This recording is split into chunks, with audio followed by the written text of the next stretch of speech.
Hello friends, good morning. Welcome back to a new vlog. Welcome back to A Tania vlogs. আমি তানিয়া ভ্লগসে তোমাদের সকলকে জানাই অনেক অনেক অনেক ওয়েলকাম। আশা করি তোমরা সবাই খুব ভালো আছো, সুস্থ আছো, সাবধানে আছো, আর আমিও খুব ভালো আছি।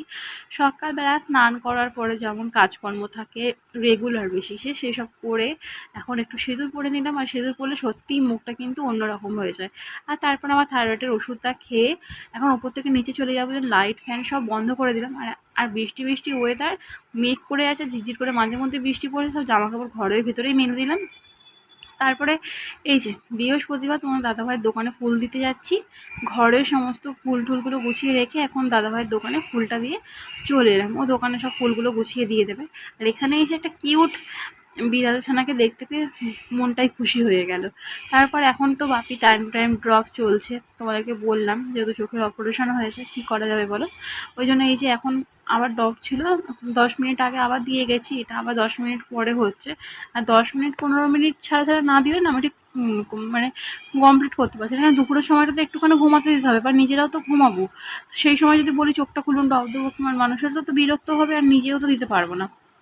আর কতবার কী হলো না হলো কাউন্ট করে লিখে নিয়েছি, যাতে একটুও না ভুল হয়। তারপরে এখানে সব কিছু দেখিয়ে দিলাম মা কী করছে না করছে। তারপর ফ্রিজ থেকে দুধটা বের করে নিয়ে আমি চলে গেলাম এখন রান্নাঘরে।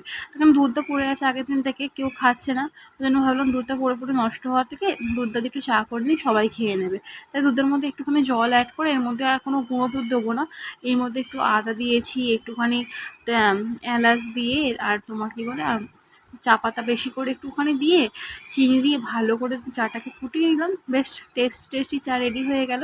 আর চাকে তুমি যত ফোটাবে, চায়ের কালার বলো, চায়ের খেতেও বলো, চাটা ভালো হয় কিন্তু। আর এই যে বসে পড়েছি একদম অম্বল হওয়ার, অ্যাসিডিটি হওয়ার খাদ্য নিয়ে, কিন্তু কিছু করার নেই, এই বিস্কুটগুলো খেলেই আমার অম্বল হয়। কিন্তু খেতে এতই ভালো লাগে যে লোভ সামলাতে পারি না, মানে জেনে শুনে বিষ খাওয়ার মতন একটা কাজ আমি করছি। আর এখন এই যে তোমার কি বলে, চা দিয়ে পরোটা আর এই বিস্কুটগুলো এখন খেয়ে নিচ্ছি। বেশ ভালোই কিন্তু লাগছে। খাওয়া দাওয়ার পরে আজকে টিফিনে খাওয়া হবে আলু ভাজা দিয়ে মুড়ি। সেই কারণেই আমি এখন চলে এসেছি রান্নাঘরে, আলুগুলো কেটে নেবো। আর আলুগুলো ছাড়িয়ে তারপর আলুগুলোকে আলু ভাজার মতো সরু সরু করে কেটে নিয়ে তারপর আবার আগে টিফিনটা করে নেবো। তারপরে আবার দুপুরবেলা কি রান্না হয় না হয় সেই চিন্তাভাবনা পরে করবো।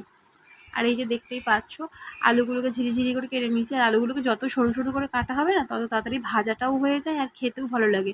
আর মোটা মোটা একটা আলু ভাজা করি, সেটা লুচির সঙ্গে খেতে আমার ভালো লাগে। এমনি নর্মাল মুড়ি টুড়ি খেলে এইভাবেই আমি আলুটা সরু সরু করে কাটি। আর মোটা মোটা আলু ভাজাটাও কেমন করে কাটি সেটাও তোমাদেরকে একবার দেখিয়ে দেবো। সেটা কিন্তু দারুণ লাগে লুচির সঙ্গে খেতে। আলু ভাজা কমপ্লিট, আলু ভেজে নিয়ে সমস্ত কিছু করে মুড়ি খেয়ে নেওয়াও কমপ্লিট হয়ে গেছে। আর দুপুরবেলা আজকে রান্না করেছিলাম হচ্ছে ডাল, ফুলকপি আলুর তরকারি, তারপরে বড়া করেছিলাম, কিছু ভাজাভুজি করেছিলাম, সেইগুলোই তোমাদেরকে দেখিয়ে দিলাম। আর এত মেঘলার পরে যখন দেখছি একটুখানি রোদ্দুর উঠেছে, সেই লোভ না সামলাতে পেরে 4টি জামাকাপড় আমি ছাদে নিয়ে মেলে দিয়েছি। আধ ঘন্টার মতন ছিল, যাই হোক একটুখানি শুকনো মতন হয়েছে। তারপরে দেখি আবার কালো করে মেঘ এসেছে। কী করব না করব ভেবে তাড়াতাড়ি ছুটে গেলাম, ভাতটা খাওয়ার পরেই জামাকাপড়গুলো সব তুলে দিলাম। কারণ শুয়ে পড়ার পর যদি ভিজে যায়, যা শূন্য হয়েছে বলে এই এত জামাকাপড়, কী করব তখন আমি। তারপর বিকালবেলা ঘুম থেকে উঠে আজকে আছে ব্যায়ামের ক্লাস, ওই জন্য রেডি হয়ে একদম বেরিয়ে পড়েছি যোগা ক্লাসে যাওয়ার জন্য। আর যোগা ক্লাসে তো চলেই এলাম। তো সকাল থেকে ভিডিওটা কেমন লাগলো অবশ্যই জানিও। যদি ভালো লাগে অবশ্যই লাইক কমেন্ট শেয়ার করো। আর ভিডিওটা ছেড়ে যাওয়ার আগে চ্যানেলটা অবশ্যই সাবস্ক্রাইব করে দিও। তো দেখা হচ্ছে অন্য কোনো ভিডিওতে, ততক্ষণ সাবধানে থেকো, সঙ্গে থেকো, টাটা।